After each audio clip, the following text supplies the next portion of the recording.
UP press club में सभी पधारे मेरे भाइयों बहनों पत्रकार बंधुओं, आज ये प्रेस वार्ता इसलिए आयोजन किया गया है कि आज उत्तर प्रदेश में मैं ब्राह्मण समाज से अपील करने आया हूं कि ऐसे ब्राह्मण सत्ताधारी नेताओं से पिछड़कू ना बने जो चुनाव से पूर्व ब्राह्मण समाज का इस्तेमाल करते हैं। कोई भगवान परशुराम के नाम पर, कोई वोटों के नाम पर वोट लेने का काम करता है और चुनाव के बाद जब सत्ता में बड़े पदों पर आसीन हो जाते हैं तो हमारे जैसे कार्यकर्ताओं को इग्नोर करने लगते हैं। चुनाव से पूर्व बड़ी बड़ी बातें करते हैं। हमारा संगठन राष्ट्रीय ब्राह्मण जनसभा पूरा समर्थन, पूरा सहयोग देने का काम करता है और जब मेरे कार्यकर्ताओं के, मेरे ब्राह्मण समाज के ऊपर जो हारे हुए प्रत्याशी इनके विधायक होते हैं, एक जात की राजनीति करते हैं और मेरे कार्यकर्ताओं पे झूठे मुकदमे लगाने का काम करते हैं। अब वक्त आ गया उनको मुंह तोड़ जवाब देने का। नगर निगम चुनाव आ रहे हैं, नगर विकास चुनाव आ रहे हैं।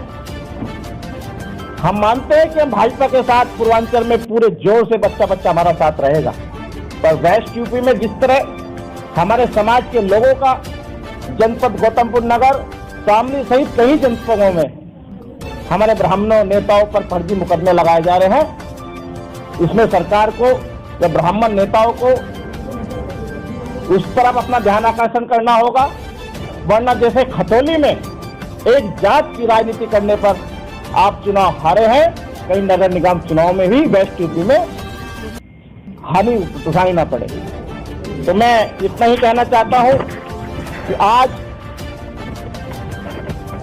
हम लोगों ने प्रबुद्ध सम्मेलन की पूरी तैयारी कर ली है। नगर निगम चुनाव से पहले हम बहुत बड़ा ब्राह्मण सम्मेलन करने जा रहे हैं, जिसमें हम एक पूर्व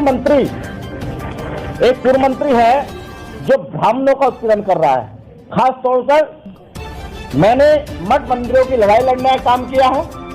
मेरे ऊपर, मेरे परिवार के ऊपर 24 से अधिक फर्जी मुकदमे दर्ज कराने का काम किया है।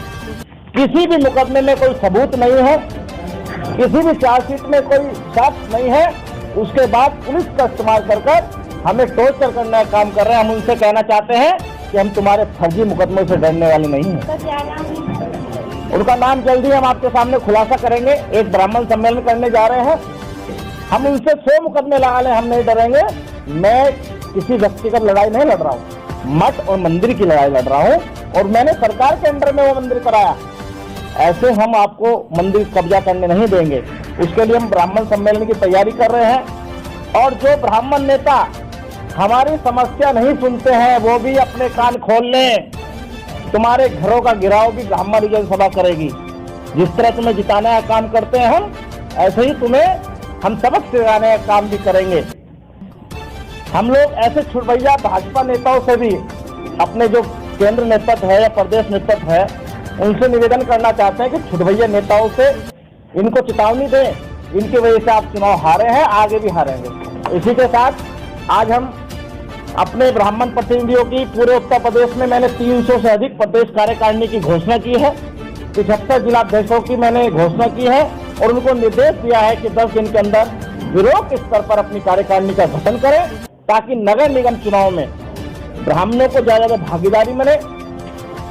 जहां भी हमारा ब्राह्मण युवा लड़े, किसी भी पार्टी से लड़े, उसका समर्थन करे, ऐसी मैं अपील करने आया हूँ। अभी नगर निगम चुनाव है, इस तरह विधानसभा चुनाव हो गया, तो अभी रणनीति कहाँ? विधानसभा चुनाव में भी हम रणनीति थी, आपके बीच में आए थे। पूरे प्रदेश में हमने भगवान परशुराम यात्रा निकालकर अपने समाज को एकत्र करने का काम किया था, जिसका नतीजा है कि आज इतने ब्राह्मण मंत्री बने हैं और ब्राह्मण मंत्री नहीं, उप मुख्यमंत्री। माननीय मुख्यमंत्री जी एक हमारे संत हैं, हमारे महाराज हैं। मैं उनसे अपील करना चाहता हूं कि किसी एक जात की राजनीति अपने नेताओं को बताए, किसी एक जात की राजनीति ना करे। ब्राह्मण पूजनीय है, ब्राह्मण सबको एक साथ लेके चलता है। हमारा क्षत्रिय हमारा भाई है, हमारा वैश्य हमारा भाई है, हमारा शूद्र हमारा भाई है। सनातन धर्म की रक्षा करनी होगी तो चारों वर्णों को एक साथ लेके हमें चलना होगा। जब इलेक्शन आता है तो सारे संगठन बाहर आ जाते हैं जी। और इलेक्शन खत्म होता है संगठन फिर अपना यही मैं आप सबके बीच में बताने आया हूँ। नहीं काम करता। जितने संगठन आए हैं चुनाव से पहले जो पैसे देकर भेजे गए थे, जिसमें एक मंत्री सुनील भरारा भी बताता हूँ जो हट गया है, अब ऐसे पता नहीं कितने परशुराम परिषद जिनका रजिस्ट्रेशन भी नहीं होता, बना लेते हैं और मोटे नोट लेकर गायब हो जाते हैं। कोई परशुराम जी की मूर्ति लगाता है। अब कहाँ है वो लोग? आज ब्राह्मणों के ऊपर फर्जी मुकदमे हो रहे हैं, वो संगठन कहीं दिखते नहीं है। केवल राष्ट्रीय ब्राह्मण सभा हमारी, चाहे गांव की लड़ाई हो, चाहे किसी प्रदेश की लड़ाई हो, चाहे राष्ट्र की लड़ाई। अभी जीएनयू में मेरे प्रदेश अध्यक्ष ने कितनी बड़ी लड़ाई लड़ी। वहाँ स्कूल के अंदर, यूनिवर्सिटी के अंदर लिख दिया जाता है ब्राह्मण, वैश्य, क्षत्रिय, भारत छोड़ो। ये कहाँ का न्याय है? क्या यूनिवर्सिटी भारत से बाहर है? क्यों इनके नेता सोए हैं? मैं इसके लिए अपने प्रदेश अध्यक्ष से कहना चाहता हूँ कि अपनी बात बताए जो आपने वहाँ लड़ाई लड़ी। जिस प्रकार से मैं आप सबको बताना चाहता हूँ, अभी भी मेरी नवनियुक्ति हुई है आदरणीय राष्ट्रीय अध्यक्ष जी के आशीर्वाद से।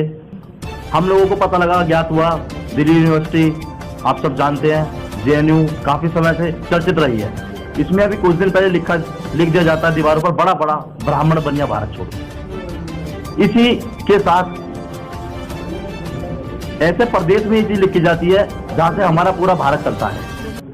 मैं उन सब बड़े बड़े नेताओं से पूछना चाहता हूं जो आज स्टेजों पर खड़े होकर अपील करते हैं कि ब्राह्मण साथ दीजिए, हरियाणा में सरकार बनने वाली है तो वहां पर महासम्मेलन कर रहे हैं। महासम्मेलन के समय पर ही क्यों ब्राह्मण याद आता है? जब जब ब्राह्मण पर दिक्कत होती है तो ब्राह्मण का उत्पीड़न होता है।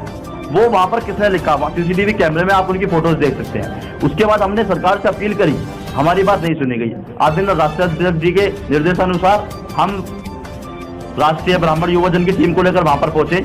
करीबन हमारे 500 कार्यकर्ता हमारे साथ वहां से गेट से गिरफ्तार हुए, हमारे साथ मारपीट की गई।